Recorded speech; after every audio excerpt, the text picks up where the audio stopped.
Shalom, haleluya, puji nama Tuhan. Selamat sore Star Youth Community dimanapun berada.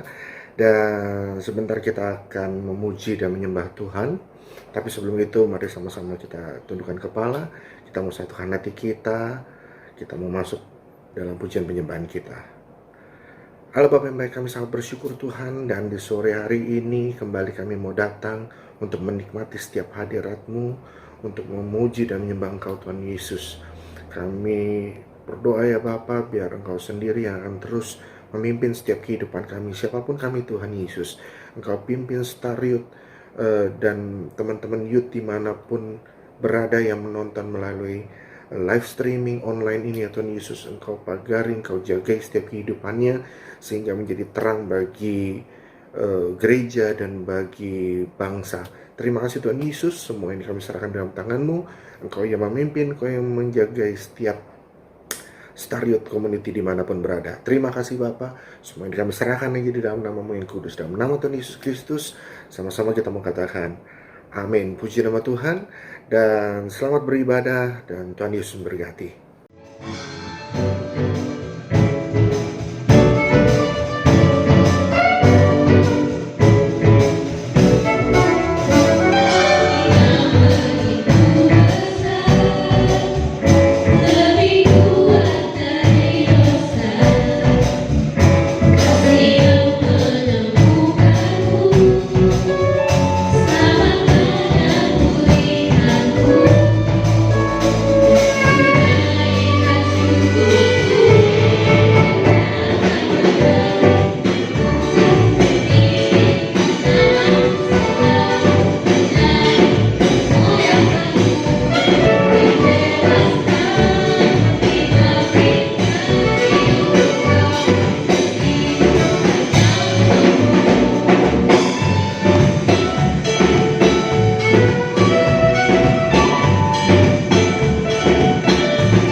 Shalom teman-teman yang saya kasih dalam nama Tuhan, anak-anak muda di IHK Kota.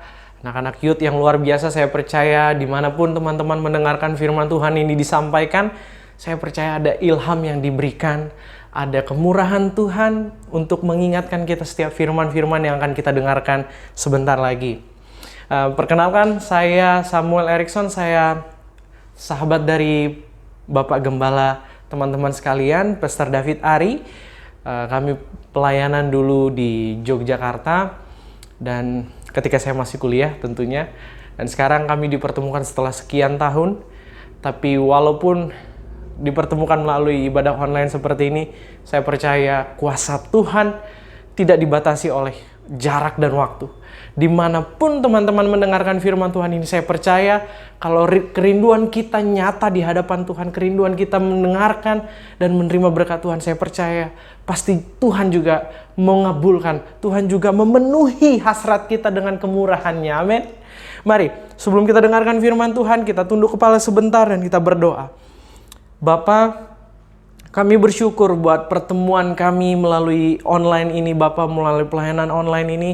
Kami percaya Tuhan, kuasa-Mu nyata dimanapun kami berada. Ketika nama-Mu ditinggikan, kami percaya kuasa-Mu turun melawat setiap kami. Bapa, biar penyampaian firman Tuhan ini masuk ke dalam lubuk hati kami yang terdalam, mengubahkan karakter kami. Kami tahu Bapa, kerinduan-Mu lebih besar daripada kerinduan kami sendiri mendengarkan firman-Mu Tuhan.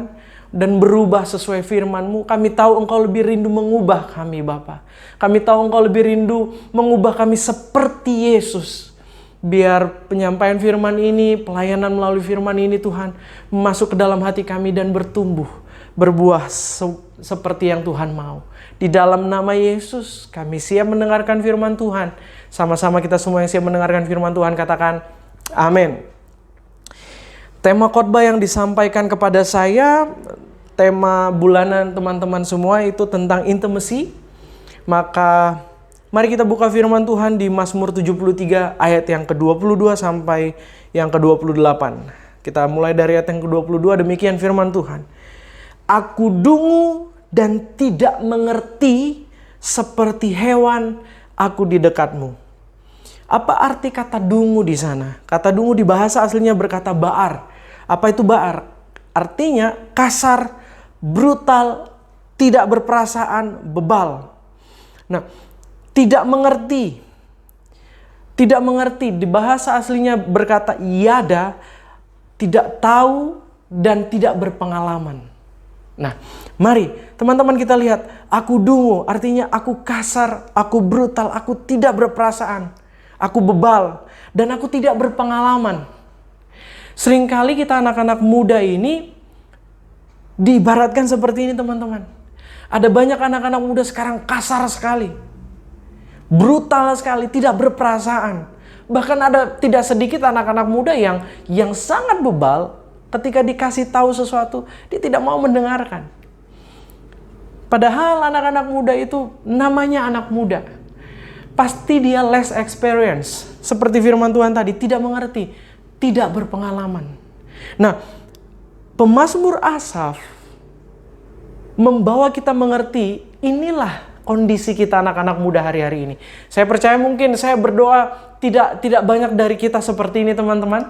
Tapi kalaupun ada yang seperti ini, atau kalaupun misalkan itu kita, ayo kita belajar. Pemazmur Asaf berkata, aku dungu, aku kasar, aku brutal, aku tidak berperasaan. Dan aku tidak berpengalaman. Tapi selanjutnya, seperti hewan aku di dekatmu. Pemazmur Asaf menganalogikan kita seperti hewan yang dungu, yang bodoh, yang duduk diam, yang hanya tahu, ya duduk diam. Tidak tahu apa-apapun. Tidak tahu, tidak mengerti apa yang harus dilakukan. Tapi dengarkan baik-baik. Pemazmur Asaf berkata, tapi aku di dekatmu. Tidak masalah, teman-teman. Kita memang anak muda yang tidak berpengalaman dan itu faktanya. Kita kurang pengalaman dibandingkan mungkin orang-orang tua kita. Mereka lebih berpengalaman dalam hidup ini. Mereka lebih tahu mungkin bagaimana cara melayani, bagaimana cara mencari uang. It's okay. Selama kita masih ada di dekat Tuhan. Ayat 23.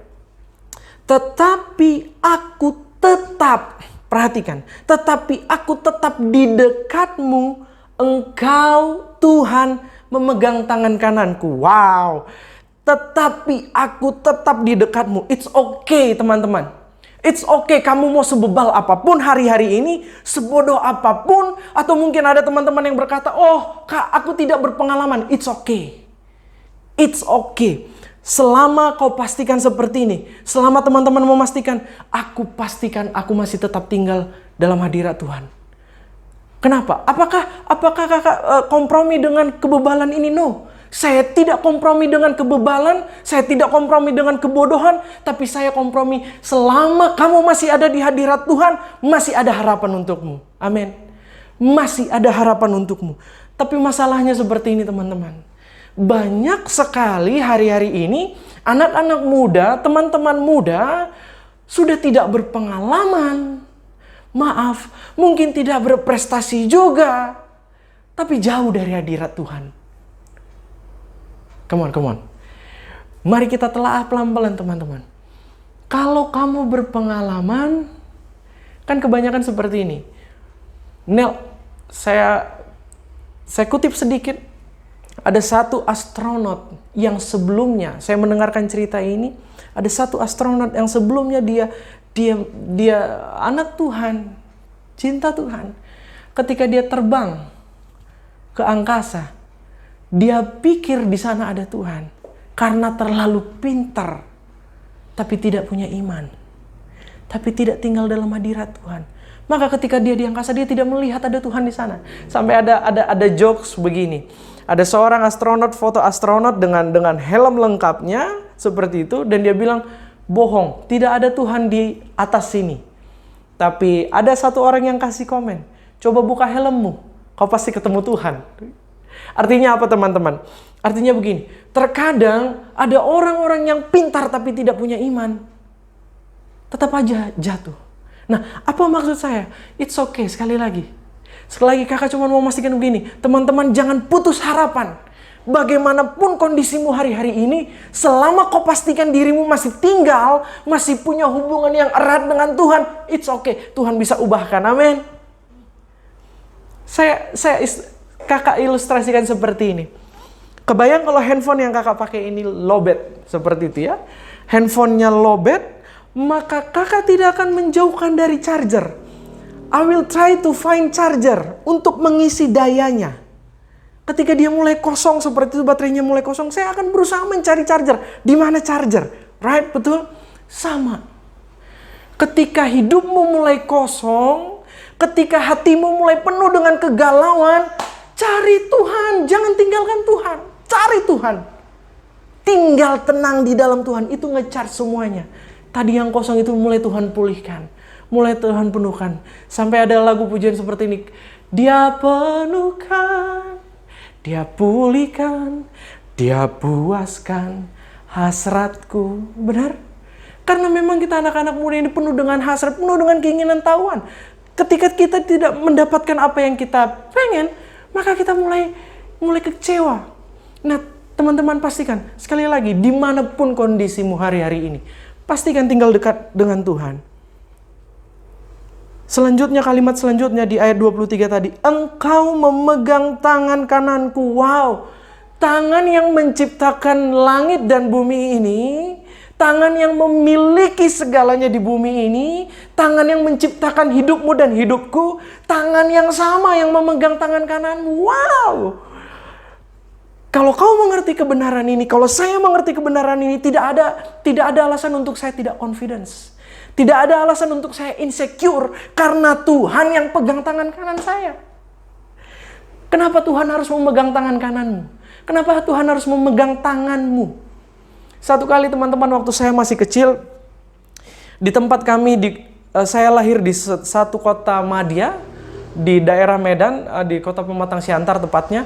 Waktu saya kecil, sering sekali di jalan-jalan raya seperti itu, jalan protokol seperti itu, lewat mobil-mobil untuk rally di perkebunan biasanya, dan itu akan melintas dengan sangat ngebutnya, dengan sangat cepatnya, dan suaranya itu memekakkan telinga.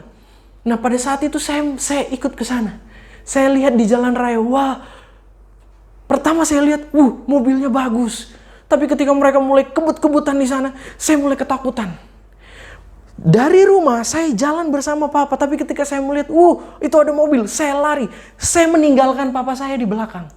Saya meninggalkan, tapi ketika saya melihat langsung mobil itu ngebut, saya ketakutan. Dan saya ngerasa, mana papa saya? Saya mencari tapi saya tidak menemukannya. Dan tiba-tiba papa saya datang. Di tengah ketakutan saya, papa saya datang dan memegang tangan saya. Mobil ralinya masih di sana, masih melintas. Keadaannya masih sama. Tapi ketika papa saya memegang tangan saya, itu berbeda. Saya jadi tenang. Sama teman-teman. Kenapa Tuhan memegang tanganmu? Tuhan mau berkata seperti ini, it's okay anakku. Apapun kondisimu hari ini, bersama Tuhan, kau akan mendapatkan ketenangan. Dan ketika kau tenang, kau akan mulai bisa berpikir apa yang harus kau lakukan. Ayat yang ke-24. Dengan nasihatmu, engkau menuntun aku. Dan kemudian engkau mengangkat aku ke dalam kemuliaan. Dengan nasihatmu, engkau menuntun aku. Terkadang teman-teman, Tuhan menegur kita melalui hal-hal di sekeliling kita. Terkadang Tuhan berbicara pada kita dan menegur kita melalui hal-hal di sekeliling kita. Satu kali ketika saya masih tinggal di Jakarta, saya melamar pekerjaan.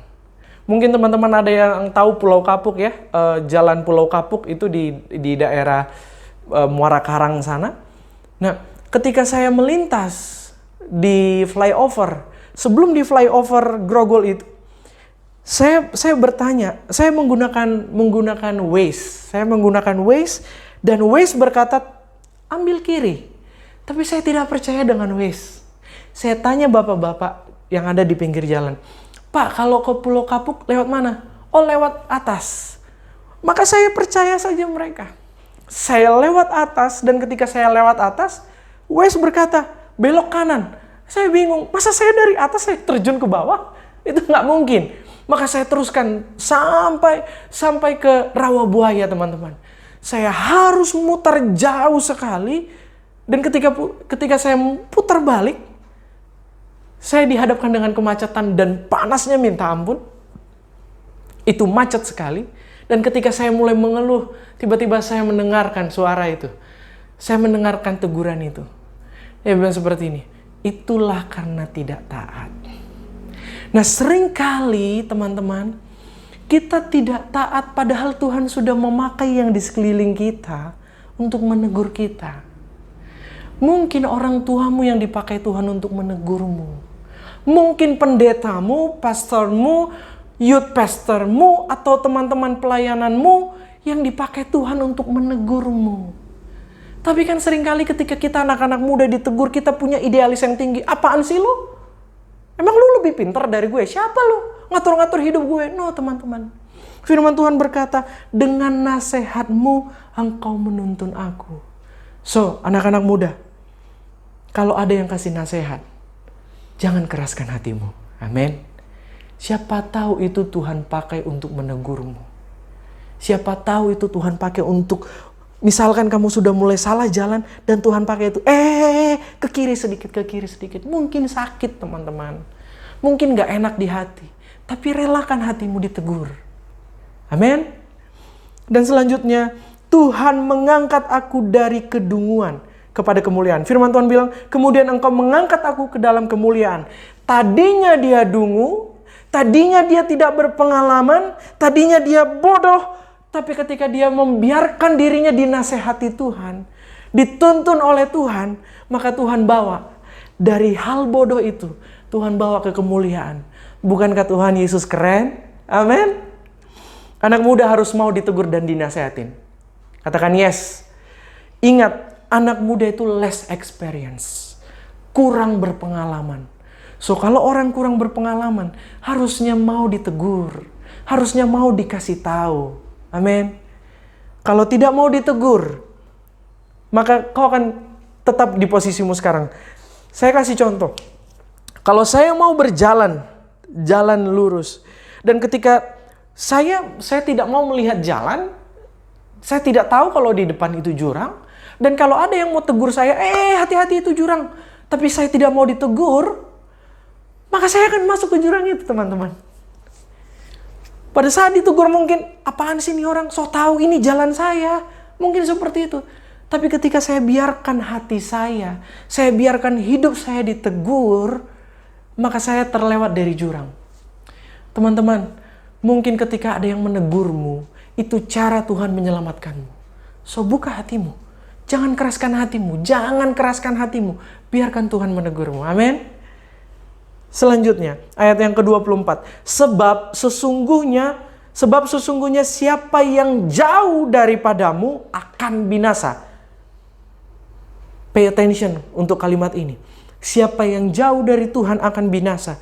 Kau binasakan semua orang yang berzinah dengan meninggalkan engkau. Artinya seperti ini. Saya coba ambil kesimpulan seperti ini. Jauh dari Tuhan, binasa. That's it. Jauh dari Tuhan, binasa.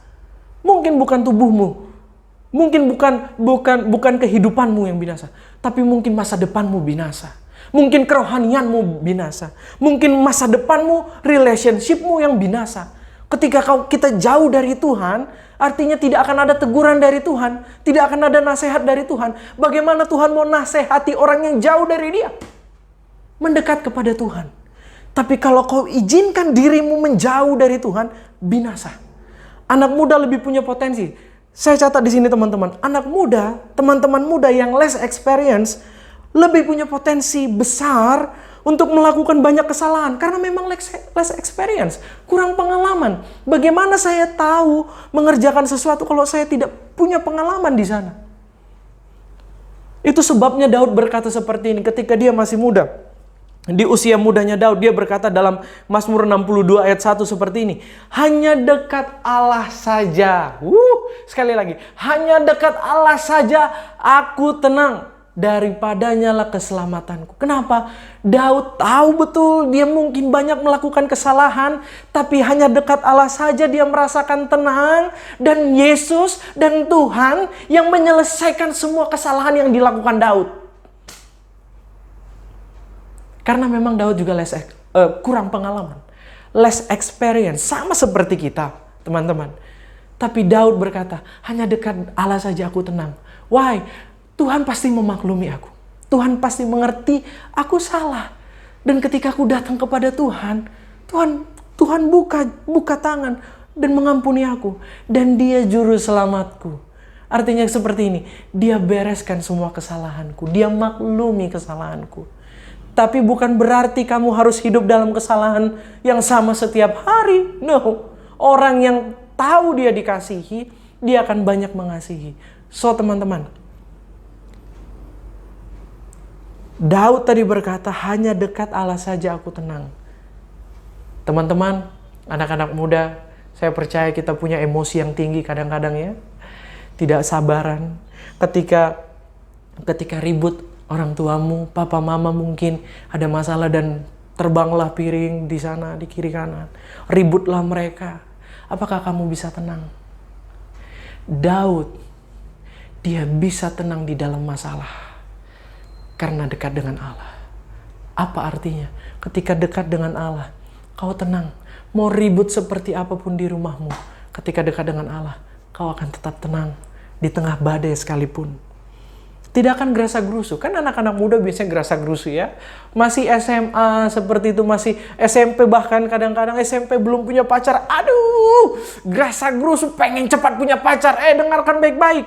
Saya tadi sampaikan anak muda punya banyak kemungkinan untuk berbuat salah. Apalagi kamu masih muda, belum punya pikiran yang dewasa. Terus kamu coba pacar-pacaran, maka yang ada potensi untuk jatuh dalam dosa lebih besar. Lebih bagus cari Tuhan dulu teman-teman daripada cari pacar. Saya tantang teman-teman seperti ini. Sebelum ketemu Tuhan, sebelum mencari Tuhan, jangan cari pasangan. Anak Tuhan harus berbeda. Kamu ketemu Tuhan, Tuhan pasti siapkan yang terbaik buat kamu. Masa Tuhan kasih yang tidak baik kepada anaknya? Orang tua mana di muka bumi ini yang ngelihat anak muda, itu anak muda bagus sekali, antingnya besar, terus dia dakian seperti itu. Anakku ada cewek, sini nak sama anakku. Ada? Enggak. Orang tua biasanya mencari yang terbaik untuk anaknya, apalagi Yesus. Oleh sebab itu cari Tuhan dulu baru cari pasangan. Amin. Selanjutnya, kalimat selanjutnya, kau binasakan semua orang yang berzina dengan meninggalkan aku. Artinya, arti kata zina di sini menyembah Allah lain atau menggantikan posisi Tuhan di hatimu dan di hidupmu. Mari koreksi teman-teman. Apa yang menggantikan posisi Tuhan dalam hidup kita? Handphonemu, media sosialmu, pacarmu, atau mungkin bahkan pelayananmu? Wait, sebentar. Apakah ini ada ajaran sesat? Kenapa pelayanan bisa menggantikan Tuhan? Sebentar. Teman-teman, iblis nggak takut kamu pelayanan? No. Karena terkadang iblis membiarkan, pelayanan sana. Tapi lupa bangun hubungan dengan Tuhan. Pelayananmu itu kosong. Sebelum saya menyampaikan firman Tuhan ini, saya berdoa sendiri, saya minta Tuhan, jangan sampai perkataan yang keluar dari lidah bibirku adalah perkataan kalimat-kalimat yang kosong.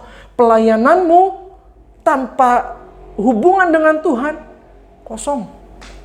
Apa yang mau kamu bagi kepada orang, kepada jemaat Tuhan, kalau kamu sendiri kosong? So, jangan sampai pelayanan menggantikan posisi Tuhan. Amin. Ayat yang ke-28, kita lompat ayat yang ke-28, dan yang terakhir ini, ayat yang terakhir. Tetapi aku suka dekat dengan Allah. Ini kata Daud. Aku menaruh tempat perlindunganku pada Tuhan Allah, supaya dapat menceritakan segala pekerjaannya. Wow. Perhatikan baik-baik. Mana yang dungu tadi? Mana yang less experience tadi? Tidak ada. Dari orang yang dungu, ketika dibiarkannya, direlakannya dia dipimpin Tuhan, Tuhan bawa jadi orang yang menceritakan kebaikan-kebaikan Tuhan. Yang dungu tadi sudah hilang, berganti jadi sahabatnya Allah. Wow. Supaya menceritakan segala perbuatannya Tuhan. Wow, artinya kalau menceritakan itu pasti bercerita kepada orang lain, betul? Kalau bercerita kepada orang lain artinya bersaksi. Kalau kita bersaksi dan orang itu bertobat karena kesaksian kita yang diurapi Tuhan, maka itulah buah pelayanan kita. Artinya Tuhan mau kita tetap berbuah. Kakak tutup dengan ini teman-teman. Yohanes 15 ayat 15 sampai ke 16 seperti ini. Aku tidak menyebut kamu lagi hamba, ini kata Tuhan. Aku tidak menyebut kamu lagi hamba. Sebab hamba nggak tahu apa yang diperbuat oleh tuannya. Tetapi aku, Tuhan Yesus, menyebut kita sahabat. Karena aku telah memberitahukan kepada kamu segala sesuatu yang telah kudengar dari Bapakku. Artinya seperti ini. Tuhan telah menuntun kamu dengan nasihat-nasihat yang disampaikan oleh Bapa. Dan ketika kita membuka hati mendengarkan semua nasihat itu, kita berjalan dengan nasihat itu, maka kamu bukan lagi orang dungu itu, maka saya bukan lagi orang dungu itu, kita disebut sahabat Allah. Amin. Ayat 16, bukan kamu yang pilih aku, kata Tuhan, tetapi Tuhanlah yang memilih kita. Dan Tuhan telah menetapkan kita supaya kita pergi. Bukan stop hanya di dirimu teman-teman. Pergi. Dan menghasilkan buah. Dan buahnya tetap. Buahnya abadi. Itu yang tadi saya bilang, buah pelayananmu adalah jiwa-jiwa. Supaya apa yang kamu minta kepada Bapa dalam namaku, diberikannya kepadamu. Wow, saya tutup dengan ini teman-teman. Di mana yang dungu tadi? Mungkin ada dari kita yang berkata saat ini, saya dungu Tuhan, saya tidak berpengalaman Tuhan. Tapi ketika kau biarkan, kau relakan hatimu untuk berjalan dalam nasihat Tuhan yang didapatkan dari Bapa, rahasia-rahasia yang mungkin tidak ada yang tahu, hanya Tuhan yang tahu tentang rahasia hidupmu. Dan ketika itu diberikan kepadamu, kau relakan hidupmu dan berjalan dengan itu, maka Tuhan akan mengubahkanmu dari yang dungu menjadi sahabat-sahabatnya Allah. Amin. Menjadi orang-orang kepunyaannya Tuhan. Amin. Saya berdoa supaya semua kita, teman-teman muda, diubahkan Tuhan. Dari teman-teman yang mungkin kurang berpengalaman, atau ada mungkin yang masih bebal, tidak mau dinasehati orang tuanya, atau yang lain-lain. Saya berdoa, hari ini, saat ini, semua orang-orang itu berhenti di tempat ini.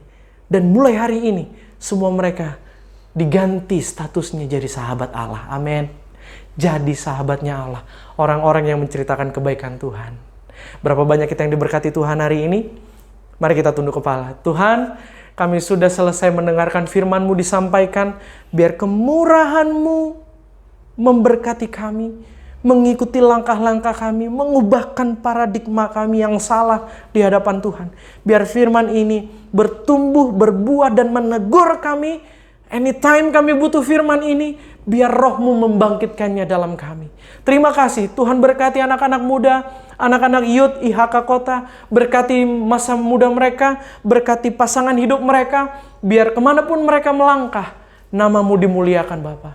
Terpuji Engkau Tuhan, mulai hari ini kekal sampai selama-lamanya.